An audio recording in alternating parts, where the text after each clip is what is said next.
میں صرف اچھا ایک سوال کیا، محمد علی مرزا صاحب نے نا ایک پچھلے دنوں ان کے انٹرویو میں انہوں نے ایک حدیث کا حوالہ دیا تھا مسلم اور بخاری کا، کہ مولا علی علیہ السلام نے فرمایا ہے کہ قیامت کے روز عثمان، طلحہ اور زبیر کے متعلق ہمارے دلوں کو صاف کر دیا جائے گا، میں یہ یقین رکھتا ہوں، اور ہم جنت میں بیٹھے ہوں گے اکٹھے۔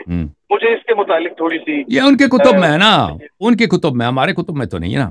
طلحہ نے خود عثمان کو قتل کیا تھا، طلحہ نے خود امام علی علیہ السلام نے خود شہادت دی کہ طلحہ زبیر جہنم میں ہے۔ تو یہ ان کے کتاب میں کہ سب صحابہ رضی اللہ عنہ، وہ تو ان کا تو ہدف یہی ہے نا جماعت عمریہ کے ہاں، کہ سب صحابہ رضی اللہ عنہ سب جنتی ہیں۔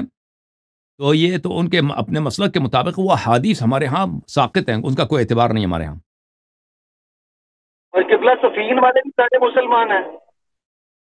جو بھی حضرت امیر المؤمنین علیہ السلام سے بغض رکھے، اس کے خلاف تلوار نکالے، ایسا ہے کہ اس نے پیغمبر صلی اللہ علیہ وسلم کے خلاف تلوار نکالی ہے، وہ مسلمان نہیں ہو سکتا۔